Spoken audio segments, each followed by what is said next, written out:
yung nabanggit natin nga kanina na sinasabi ng Department of Trade and Industry, oy, mga online sellers dyan ha, yung mga mine ha, makinig, ha, yung mga Shopee, Lazada, etc.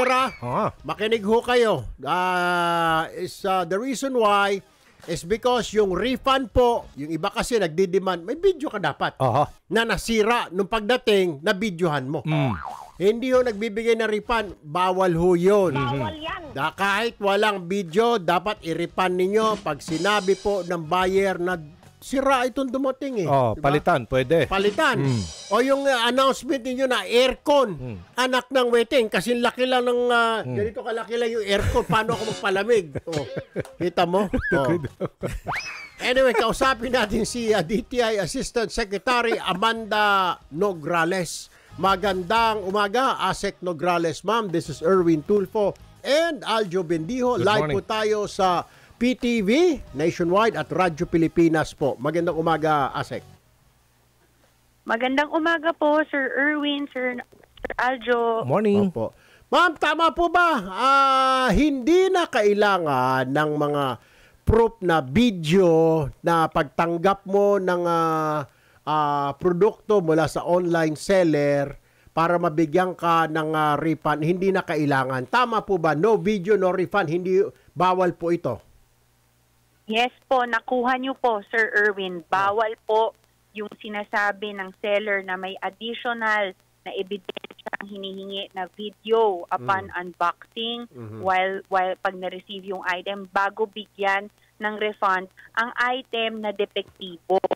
Wala po sa batas, wala sa kahit anong inisyu ng DTI na kailangan patunayan muna ng buyer through a video na ang item na depektibo ay na-receive niya na defective na bago siya bigyan ng seller nung refund. Sa katunayan, meron pa nga siyang option na repair at saka may option pa siya na replacement. Mamimili siya dun sa tatlo.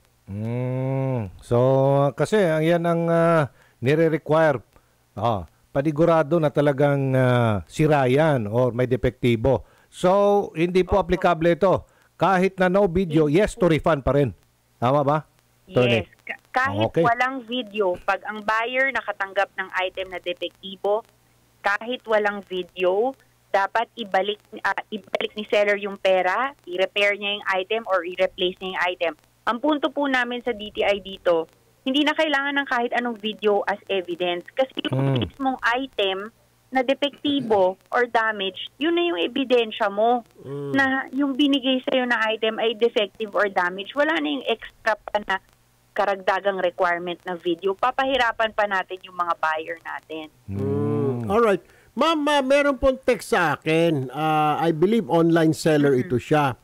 Paano naman po namin masisiguro na pag dumating yung produkto namin sa bahay nila, maganda pero nasira lang ng anak niya o naupuan o naapakan, paano naman po kami makasisiguro na in good condition natanggap niya pero siya ang nakasira? Paano ang explanation dito, ma'am?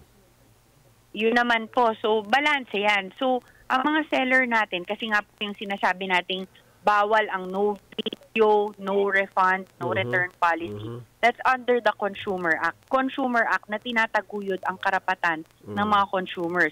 Ngayon bilang seller, malaya sila under other laws. Halimbawa, sa civil code na sinasabi natin, niloko pala sila. Dahil dumating ng maayos, pero sinira, tapos humihingi ng refund para may makuhang pera. So, iba namang batas ang pina-violate niya dyan. At malaya naman syempre si seller na magdemanda kapag ganun yung sitwasyon. Pero ang pinupunto po natin sa DTI, para dun sa mga legit yung totoo receive niya na defective damage, dapat hindi napapahirapan yung mga buyer na ganun. Ma'am, paano kung ano hong gagawin ni buyer kung ayaw i-refund ng online seller ang kanyang binili? Ano po ang pwedeng gawin, hakbang ang dapat gawin ng buyer, Asek? Kapag hindi tinanggap yung item, ireklamo po yan sa DTI, consumercare@dti.gov.ph. Kino-consider natin yan as deceptive, unfair, unconscionable sales practice Ang penalty po sa mga ganyan, up to 300,000. Up to 300,000 po. Okay, ito ha. Email consumercare at dti.gov.ph. Ayun. So doon lang sila tutungo. Consumer Mag-i-email lang po sila, ASEC, attorney, ma'am, sa mga panluloko online. Marami pong naluloko ngayon. Kawawa naman. Opo, mag-email po, magpadala. Pag kulang po yung pinadala nilang detalye, sumasagot naman po kami. Hingi po kami ng additional na screenshot or kung ano pang mga picture or information na kailangan. Pero dyan lang po ihulog lahat ng mga reklamo. Okay. Alright, ASEC Amanda Nograles ng Department of Trade and Industry. Maraming salamat po, ma'am. Magandang umaga po sa inyo dyan sa DTI. Good morning po. Thank you po. Okay. Bayan na ito, Consumer Care, one word yan, consumer and then care, at dti.gov.ph. Si Jean Joel, sabi niya, maraming seller na manluloko. Iba yung binibigay na item. Dapat what you see is what you Naloko ako get. dyan. Huh? Akala ko aircon. Sabi ko, napakaganda ito. Personal aircon. Okay. Tuwan-tuwa ako. May sabi nung sama namin sa bahay. Sir, dumating na po yung order, no? Sana! Sabi ko, ilagay mo yung sa lamesa. Ay, hindi po, sir. Haba ko na. Nahawakan mo. Pero kalaki. Aircon, ganito lang kalaki. Oh. Paano mo na yung gano'n? I can't believe Anak it. ng baka. Mga dapat huli. Magkano naman yun? Ha? Nireklamo mo? Parang 1-2. Ako, naloko na rin ako dyan. Ha? Piyesa ng sasakyan naman. Oo, wala. Hindi talaga nagpadala. Buti na lang, binayaran ko yung kalahati lang kung. Kilala pala manluloko yun. Bantay ka lang sa akin. Alam niyo kayo mga pahuhuli kita. doon naman sa mga tuso at mga na ang trabaho manloko lang ng kapwa. Mahiya-hiya naman ho kayo. Sa hirap ho ng buhay ng mga tao ngayon, dapat ho tumulong ho kayo, wag ho kayo maging perwisyo. Baka yung kanyang konting naipon, kagaya nitong naaresto na estapador, mag-ingat naman ho kayo. Hindi ho yung Diyos ko po naman, pati kayo kasama kayo sa panluloko.